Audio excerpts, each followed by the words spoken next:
Good morning, everyone. Thank you for tuning into the Wisdom Worth Knowing live stream podcast. I'm your host, Craig Chamberlain. It is Saturday, February 19th, 6 a.m. If you're tuning in for the first time, thank you for joining us. You can actually subscribe now on Spotify, on Google Podcasts, Apple Podcasts, YouTube, Rumble, and Facebook. The YouTube, Rumble, and Facebook actually handle the live stream portion of the show, which is actually video-based.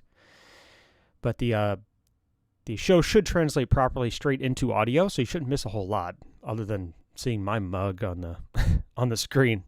Not sure there's a lot missed there, but if you are tuning into the show on the audio format, we do have a discussion time at the end of the show. Today's topic is, don't let the ugliness in others kill the beauty in you. As always, the community picks the topic every day based upon the feedback I get on the post on Facebook. So if you're interested in helping with the topic selection, make sure you follow us on Facebook. Follow the show. We are brought to you by, at the moment, Amazon Audible, where listening is the new reading. Visit audible.wisdomworthknowing.org and get a free 30-day trial for a limited time. And you get your first audiobook completely free. If you don't like it, you can cancel anytime. It'll help out the show. Check them out. audible.wisdomworthknowing.org. So don't let the ugliness in others kill the beauty in you. This is super relevant by today's standards, I think. And like I said, I really like the topics you guys always pick because it gives me some time to kind of reflect on and really kind of think about the effects, the impact we have on each other. This one in particular is significant because it does focus on others. And I think a lot of us do fall into a trap when it comes to dealing with other people, with other humans. Being a human being is not without its drawbacks because we aren't perfect. None of us are. We're all very, very imperfect people. And obviously, every single one of us can sit back and say, what's the ugliness in me? You know, it's really easy to instantly see this quote and say, don't let the ugliness in others. And then you instantly think of specific people who are ugly to you. And then we start to think that they're the problem. But I encourage people who are listening to today's podcast to stop for a moment and ask yourself, what ugly part of yourself may be impacting others? Might be a sobering thing to reflect on, because it does allude to the don't let ugliness in others destroy or kill the beauty in you. It does allude to that the actions of other people do impact us, whether we like it or not, because we are social creatures. I do know that. I don't know if we just get into a denial about this, and I do know I still do it. We like to think we can handle more than we can actually handle. So we have a tendency to absorb a lot of negativity because we think that negativity does not impact us at all. And I think in a lot of ways, the last few years, from a media standpoint, I don't think this is going to change anytime soon. As I think we've kind of learned that if people saturate themselves too much in negative thinking or ugly thinking, it will impact the general perspective of people. There's a lot of talk about echo chambers now, and echo chamber is basically when you put yourself in a situation where you're only getting feedback from the same group of people who always agree with you, or the same environment that always agrees with you. And this is something that's very easy to do with the internet, and I'm guilty of it myself. You actually have to be intentional not to create an echo chamber. So you actually have to go out of your way, especially with the modern internet, and I'll talk about that in a little bit. You actually have to go out of your way to not have a negative feedback loop that only reaffirms what you already know or already agrees with what you already know. we aren't very good, because the natural inclination, we aren't very good at making sure that we are getting feedback that challenges our perspective regularly. And this isn't, the internet used to be a different place. I was formally trained and I grew up in information technology. So you will hear me talk about technology and dealing with it on a day-to-day basis. And I think this topic of don't let the ugliness in others is incredibly relevant to our social media culture. It's how we interact with each other now. And so if we start to understand how the social networks work from an algorithmic point of view, and for those of you who don't know a lot about technology, an algorithm is basically a formula. It's like a mathematical formula, or a pattern that well, an algorithm basically is a solution to a problem. All right, it's like a written solution to a problem. And the problem for a company like Facebook that they're trying to solve is keeping you on the platform. Same thing with things like Twitter and pretty much all the social networks. It's like their goal is to get you to consume their product as much as possible. And so ultimately their goal is not to necessarily look out what's best for you. It's to find out what you like to do on the platform and then keep feeding you that so that you don't leave the platform. That's the goal. The goal is not to inform you. The goal is not to educate you.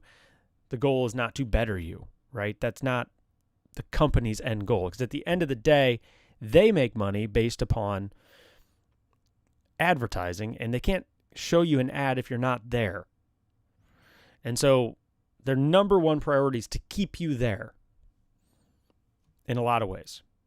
Or obviously that's changed somewhat in the past, because all the networks have become very politically energized. But of course that's a contradiction to what their purpose is, and now they're struggling to keep user base. But that's a whole different topic. But the fundamentally they will get back to the reality that they have to keep you there. They want you to use it as much as possible. Well, part of the problem with having an algorithm or a formula based upon the ultimate objective being to keep people comfortable is that comfort zones don't make you grow. And I like to talk about this quote from David Goggins. He's a Navy SEAL, became Ultraman, now a podcaster and a writer. He says, a comfort zone is a wonderful place to visit, but nothing grows there. And part of the reason is when you're in a comfort zone, or when you're in your echo chamber, or when you're constantly reaffirmed that what you believe is always true, it feels good, especially from a social perspective, when other humans are constantly reaffirming what you already believe to be true. But the downside is you don't really ever grow. You're never challenged. And that's incredibly unhealthy. And so these algorithms over time, is what they do is they learn based upon you clicking the like button, based on you clicking the share button, based upon your comments. They learn what your preferences are in terms of opinion. And then in order to keep you on the network, they just continue to feed it. You will notice this, actually, this is especially obvious on a network like Facebook, is if you like an ad, specifically an advertisement, for the next 3 days, you will be hammered with that advertisement or similar advertisements like it until you stop looking at it, because they even know when you're looking at it. You don't even have to like something now for them to know you like it. You know how the videos autoplay when you're scrolling through your Facebook feed or your Twitter feed?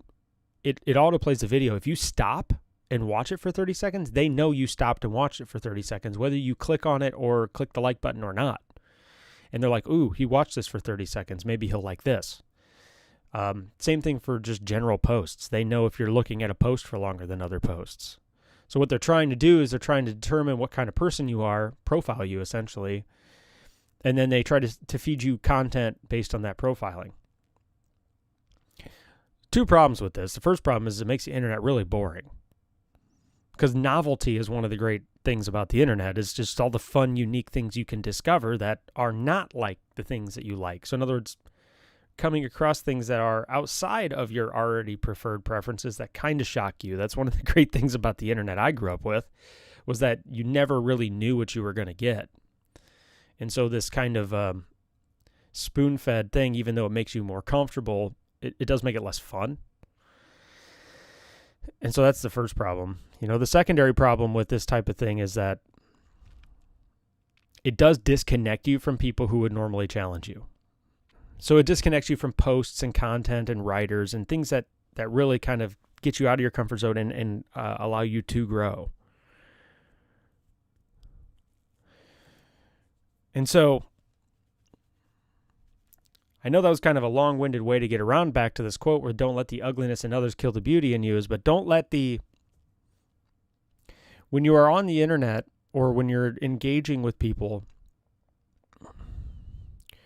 we all have the capability of being ugly and saying ugly things and doing other things.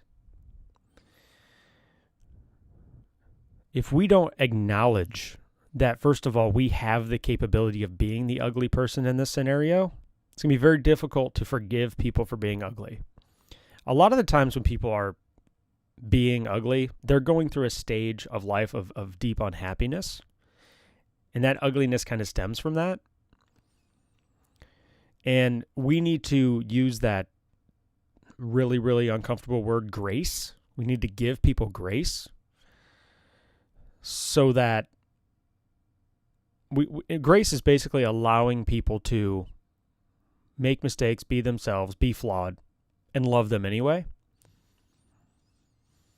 But it doesn't necessarily mean we need to absorb everything that they're saying or doing. And you'll hear me say this probably a lot of times on this show, because I do think we genuinely struggle with this as a culture, is we assume that in order to love people, we have to always agree with them. And that is just not how love works. We have a fundamental misunderstanding of that word.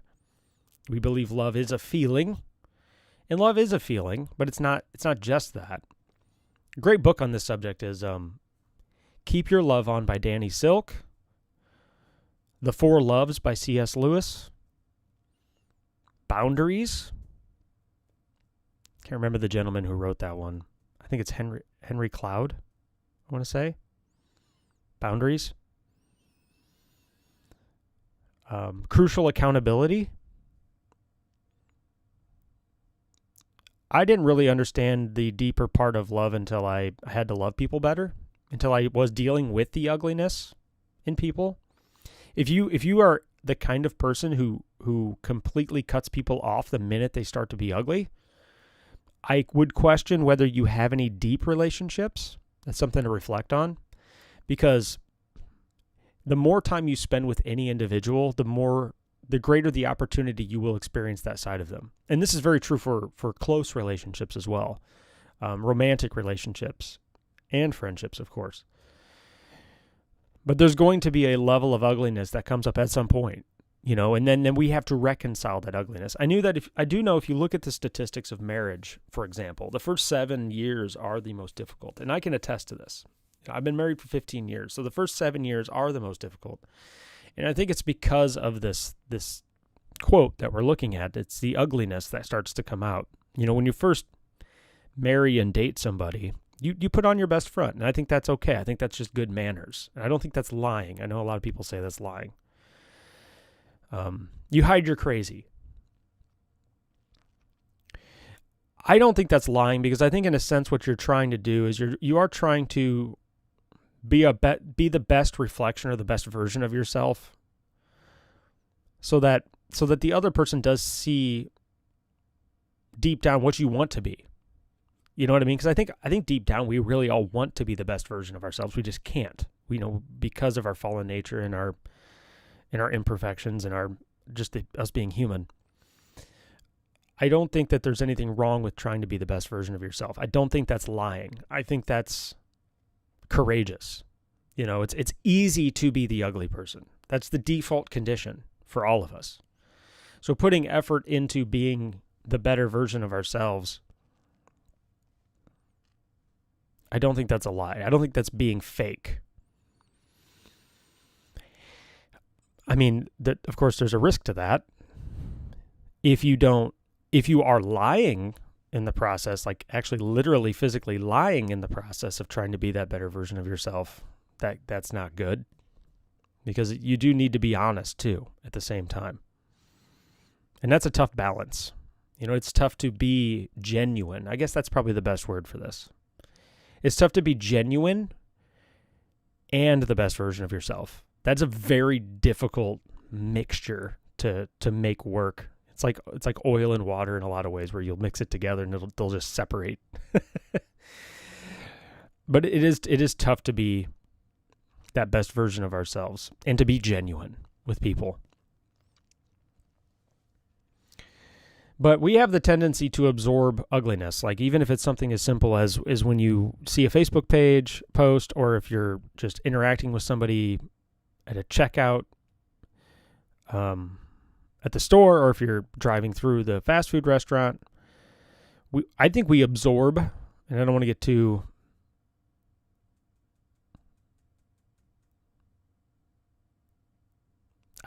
metaphysical on this. I think we absorb people's emotions. If you're like me, you are one of those HSPs, or highly sensitive people. It's actually a thing.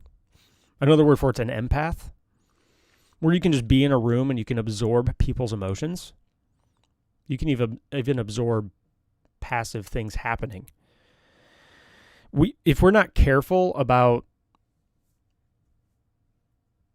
realizing that we have a tendency to absorb those emotions, I think we all do it to varying degrees. We can easily let that ugliness crush our spirits. And I think the number one risk we need to avoid when dealing with people is the desire to change them. Because remember, we have the capability of being ugly. And if we don't have this skill of grace, which is just looking past the ugliness, I think other people will not only drain us, but we will lose the ability to love them well, and we will let them suck us dry. So I think grace is not just like an act, a virtuous act, like giving people grace when they're in bad places, but I also think it's like almost like a survival tool for preventing us from letting that ugliness in others kill the beauty in us. Being able to say something like, you know what, I think that person's just having a bad day, and then just not taking it personally, not absorbing that energy, that ugliness.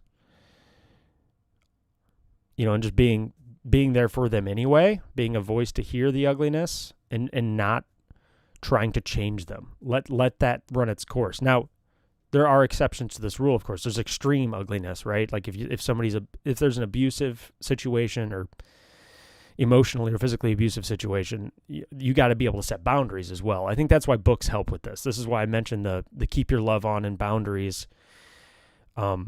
We don't need to voluntarily keep ourselves in toxic and unhealthy relationships without setting healthy boundaries to protect ourselves and to protect that person from abusing you. And those boundaries can be something as simple as saying no, or it could be something as complex as a separation until a healthier relationship can be cultivated. But I'm not a clinical psychologist or therapist, so the people who write those books do have a much better tact, or a better way of kind of explaining how you can cultivate that type of relationship with people, in which you can have grace for the ugliness, but you can still have a loving relationship with them. One of the most powerful tools I've learned is the ability to set boundaries and say no and be honest. Those are the three big tools. And you'll hear me say this probably a lot too, like a broken record.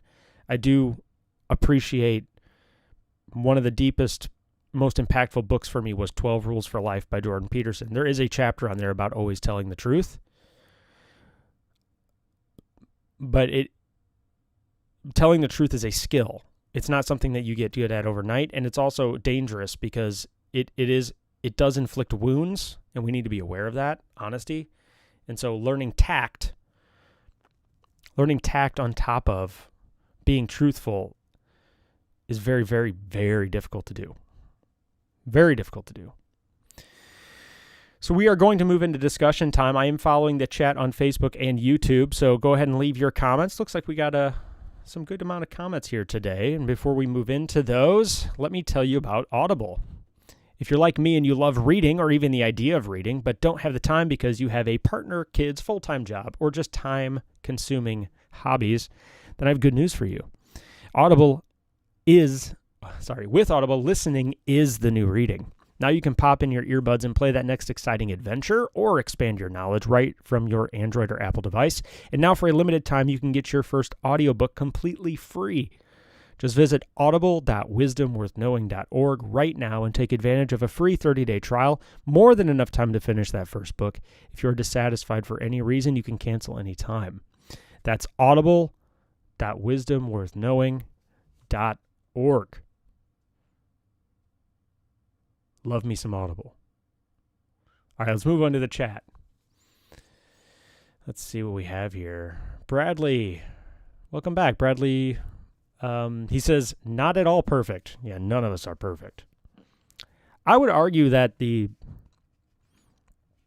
people who are easiest to have the conversations with are the ones who are the most self-aware of their imperfections. Because that's a topic you can never run out of things to converse about.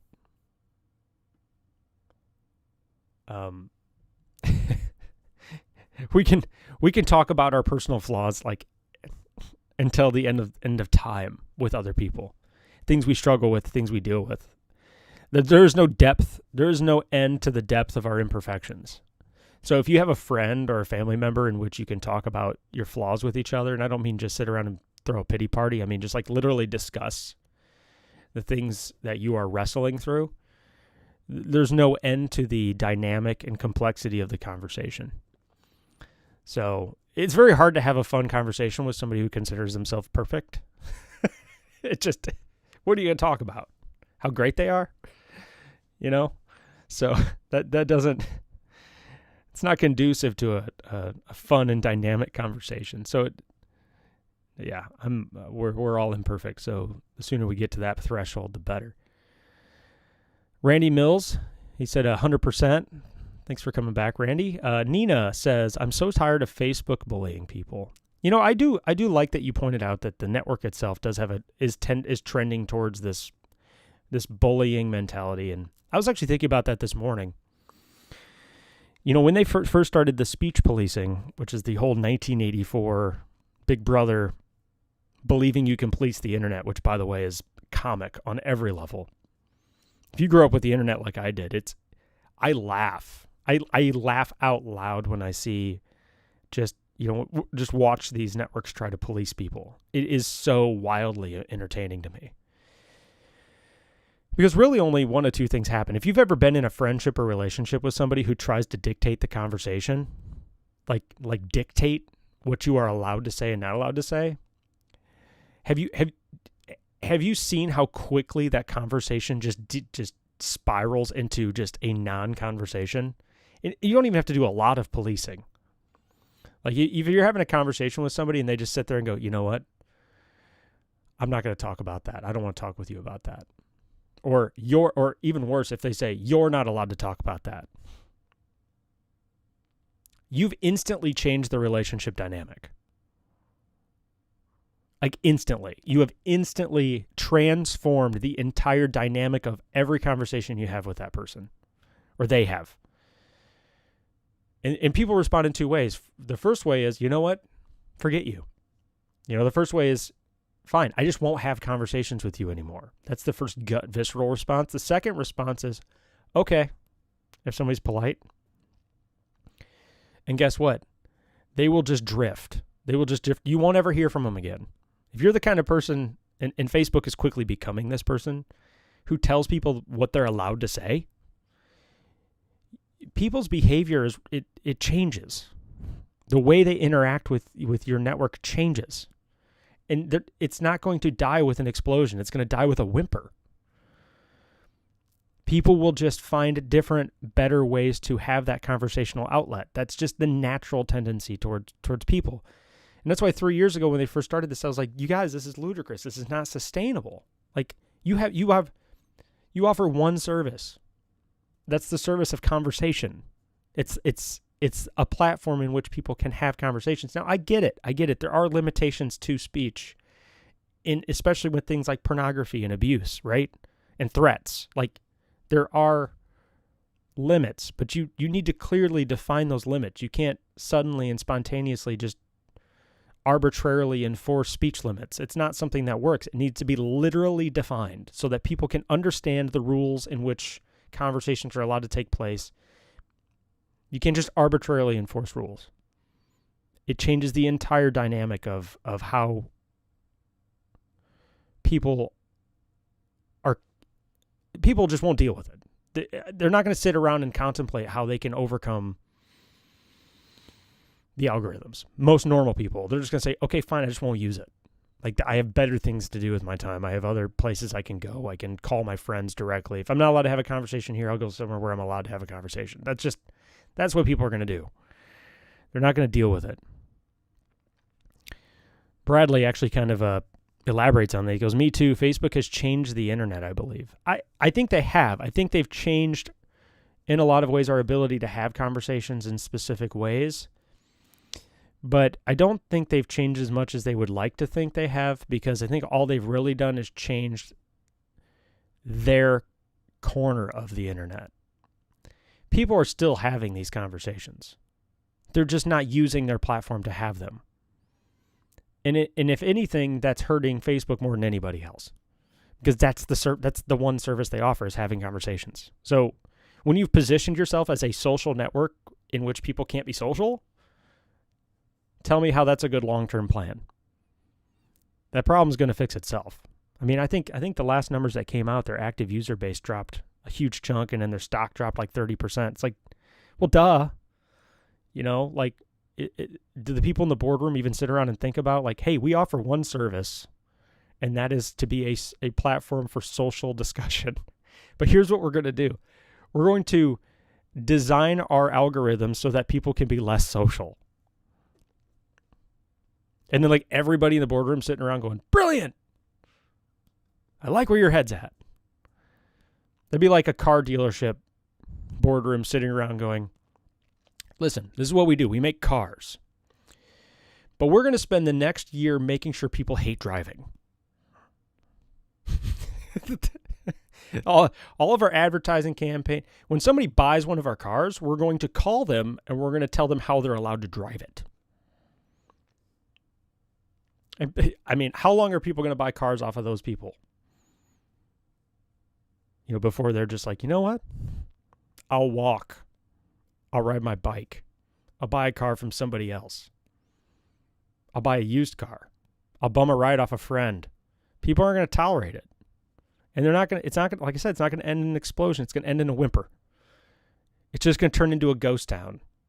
And then in a year, they're going to wake up, and they probably won't wake up. People with these tendencies to think they can police other people and control other people, they generally don't learn. Generally, unless they have a lot of self-awareness, they do not learn from that mistake. They generally continue to squeeze. Tyrants in general have a tendency to trend towards more tyranny unless they, and I don't mean this just politically, just even relational tyrants. Because that's what people do what they feel works, right? And if they think it works, then they're going to keep doing it until it becomes, hopefully, so obvious that it doesn't work, that they learn from it. But guess what? You got to hit bottom.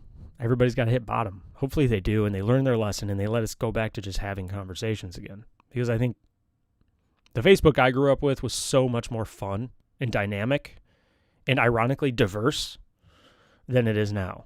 You know, for organizations that advocate so much for the diversity of opinions and thought, or diversity in general, it's extremely amusing to watch them hammer down any kind of diverse opinions.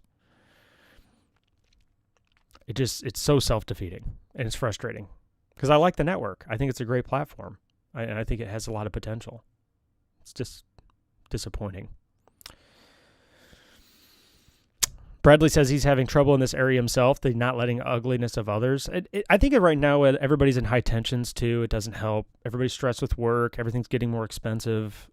Things are getting generally more difficult. And it's easier to be uglier. It's harder to pull yourself together. It's harder. A lot of good people are being squeezed, especially in the workforce and in their home lives. More is being expected of them with less reward. And so it's becoming more difficult not to let the ugliness come out. And this is just true in my life too. It's becoming incredibly difficult. So you're not alone, Bradley. I think everybody right now is really, really struggling with this. Michael says, how do I come back to watch this later? Good question. So we are on Spotify. We are on YouTube. We are on Facebook. You can also subscribe on Apple Podcasts, Google Podcasts, and I think that's all of them. Oh, Rumble. Yeah, you can do Rumble as well. And they instantly go live after the stream, so you don't have to watch it during the live. Good question. Nina says, do unto others is the best life theory. Yep. I remember growing up and at school, they had the golden rule, on the board. Treat others the way you want to be treated. Which I found out later was actually when Christ gave the new commandments. There were 2 commandments he gave. He said, love the Lord your God with all your heart, your mind, and your soul. And treat others the way you would want to be treated. And he literally said that those 2 commandments summed up all of the laws of the prophets. It's like, holy cow. Like, if you only read 2 lines in the Bible, those are the only 2 you need to know, is basically what he said. And at the time, that actually made sense because not everybody had a Bible. They didn't have access or they weren't literate. They didn't have the ability to read. So the context of that is actually extremely relevant. It's like, hey man, if you don't have an opportunity to read all of this stuff, all the doctrine and all the history and all the word and all that, if you don't have that ability, let me sum it up for you in 2 sentences. It's kind of what he did. And I think really those 2 sentences do nail it down. I mean, the loving others the way you love yourself. I mean, sit down and think about how much you love yourself. And I don't mean just like ego-wise. I mean like how well you take care of yourself in most ways. Like you make sure you're fed, you make sure you are taken care of, you make sure your needs are met. Loving other people in that way is like a high calling, and it's nearly impossible to do perfectly. It is impossible to do perfectly. So if we tried to spend every day doing those 2 commandments to the best of our ability, we would have a never-ending supply of work because there would always be areas in which we need to improve. So thanks for sharing that. That was a good one, Nina. Bradley says, I think I might be the same and absorb energy from others. Yeah, look into it. Look up to highly sensitive person. Look into empath. Read up on it. You probably won't be able to change it, but being aware that you are the kind of person who absorbs emotions is very beneficial because you can, first of all, stop blaming other people for your moods. It's kind of like if somebody struggles with drinking, it's like it's best to avoid bars. Like if you absorb emotions, sometimes it is best to avoid certain environments. And I don't want to encourage isolation by any stretch of the imagination, but you don't even need to avoid certain social situations, but you can make sure that you are aware walking into it that, hey, this is a situation in which it's going to be tough for me to maintain my emotional state. And it may be something I need to, after I'm there, separate myself for a little bit so I can process those emotions before reacting. People with anxiety disorders, and I think a lot of people with anxiety disorders do struggle with this empath thing without realizing they have it. I didn't even realize I had it until later in my life. So Becky says, good morning. Hi, Mom. That's my mom. Thanks for joining me. Nina says, God's grace is our forgiveness. Grace, man. Couldn't do anything without it. We'd have to have it.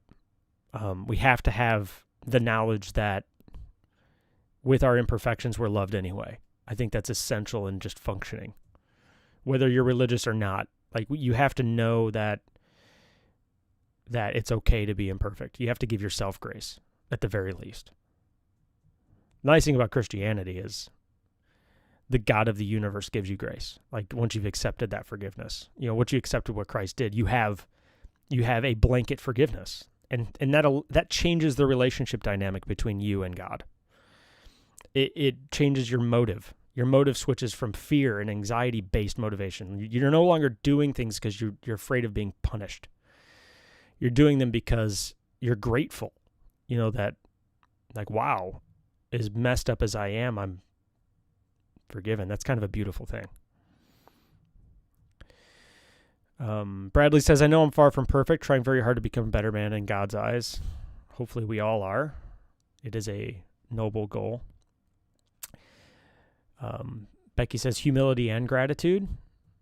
If we could just get better at those two, humility and gratitude, we'd all be happier people. I do think humility and gratitude are like the cornerstone of actual happiness. Most of my happiness is rooted in really ridiculous expectations of how my life should be going, rather than focusing on all of the lucky and beautiful things I have, and I'm lucky to have. Most of my unhappiness stems from that. Like, the more grateful I am and the more humility I have, the happier I am. That's almost always true. So if we have things that remind us of what we should be grateful for and give us some humility, hold on to those things. Nina says, I'm restricted for 100 years for posting truth. I just don't get it. I do not get it. Like, you have one job, like, I do not know why they insist on this nonsense. I mean, I guess I get the politics behind it, and I get the tendency toward it, and they're getting pressured. I get all that, but it's like,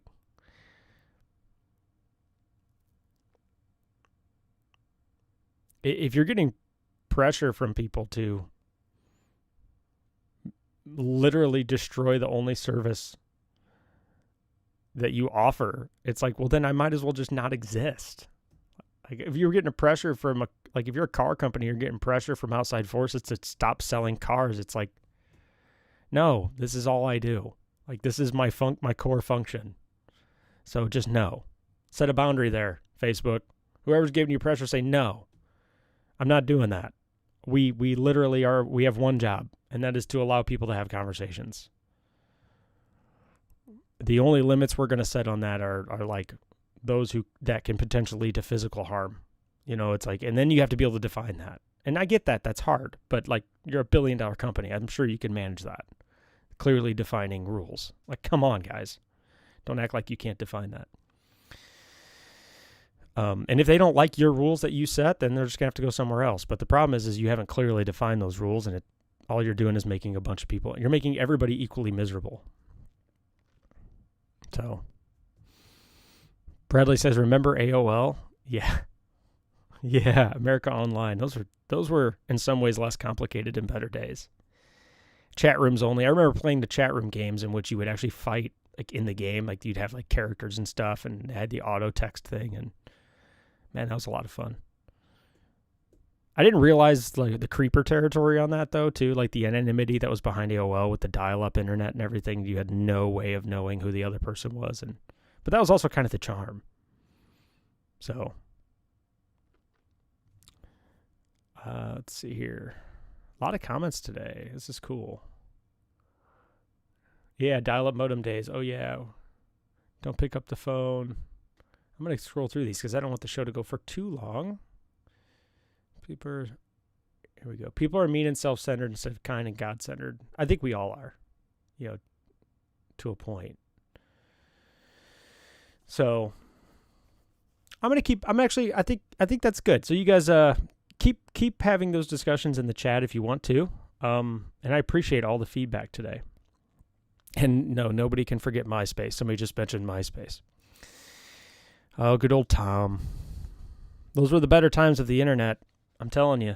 That was the peak of social media in which you could organically get to know people.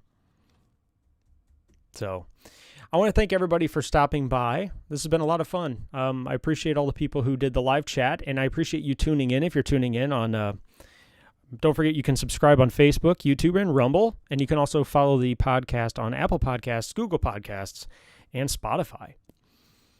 So thanks again for stopping by, and don't forget to swing by audible.wisdomworthknowing.org and grab your free 30-day trial. You can cancel anytime in your first free audiobook. My name is Craig Chamberlain, and you are listening to the Wisdom Worth Knowing podcast. And until tomorrow's episode, remember, don't let the ugliness in others kill the beauty in you. So let's do our best today to be the best version of ourselves, because we can only compare ourselves to ourselves. So let's be that best version no matter what that might be.